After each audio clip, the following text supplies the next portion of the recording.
Hello, Baba. Now, where were we? I think we were on chapter 12, maybe? 13. Ooh, lots happening.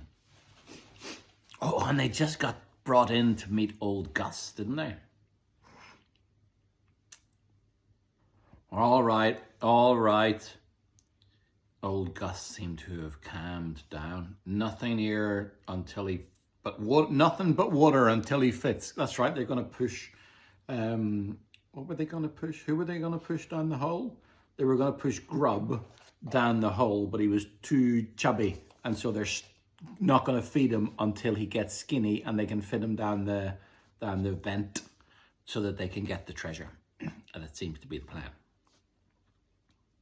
The pirates suddenly noticed Echo and Horace, who were cowering behind Mai. His eyebrows knitted together in rage again. "What is the meaning of this?" "Found him in the hold, Captain," Mai said, hiding behind a crate. "What should I do with him? Slit our throats first and feed him to Charlotte as they are?" Old Gus considered them for a long moment. "They're small," he said eventually. Mai looked confused. "Well, they're children, boss. I'm sure they'll still taste all right. Charlotte's not so fussy." No, don't feed them to her. They're just what we need, as it turns out," said old Gus. He looked at Echo and Horace in turn. "Line him up next to him." He pointed at quivering Grub. Mai shoved Echo and Horace over to stand by Grub. Echo gave Horace a quizzical look, but he looked just as confused as she felt. What's going on? Old Gus prowled up and down in front of them. "They're small," he said again, "perhaps small enough." He gestured at the pirate with the measuring tape. "Size him up, Stanley." He turned to Echo. "How do you like the chance to earn your freedom?" Oh, interesting. Chapter 14.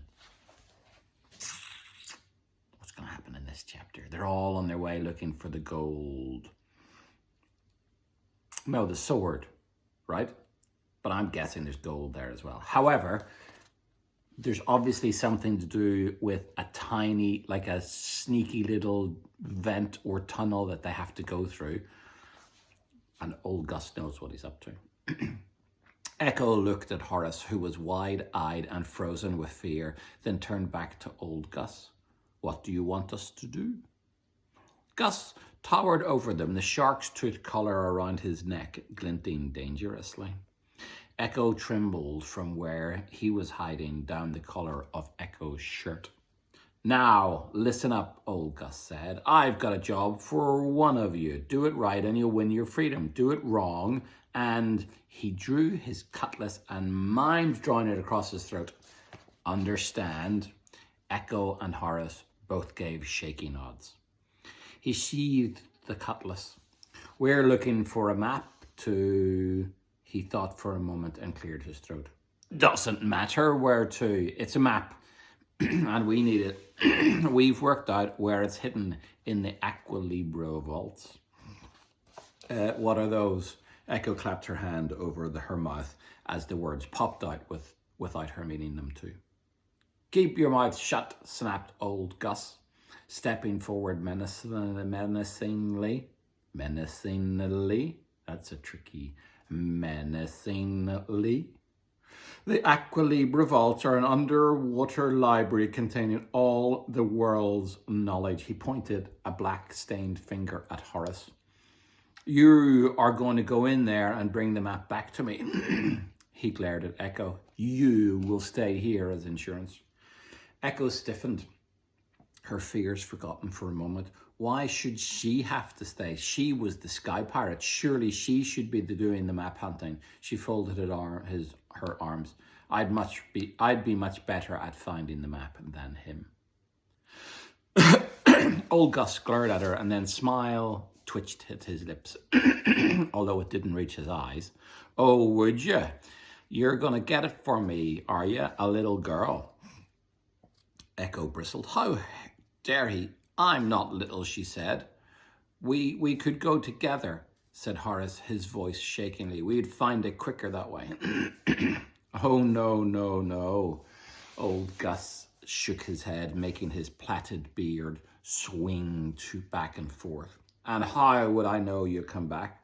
You have our word, said Horace, sticking out his chin. Your word? Old Gus let out a laugh, but his eyes were fierce. Pull the other one, boy. No one goes. No, one of you goes and one of you stays. Who's it going to be? Echo shivered. Her plan to sneak out once they'd reached land had gone horribly wrong. How were they going to find their way back to the Scarlet Margaret? Now the Thunder Sharks had them. She glanced at Horace for a moment, and guilt flooded her and as she took in his tired face. She needed to think of something. She'd got them into this mess, and she was supposed to be the Sky Pirate after all. The first step had to be to get away from the Thunder Sharks, and to do that, they needed to find the map for Old Gus. But what would Lil say if she heard that Echo had helped the rival crew? She frowned.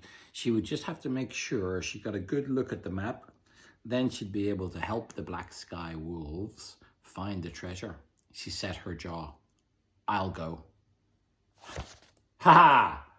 We are going to find out more about the Aqua Libra vaults next time, Baba. It's so exciting. Sky Pirates and treasure and cutlasses and dragons.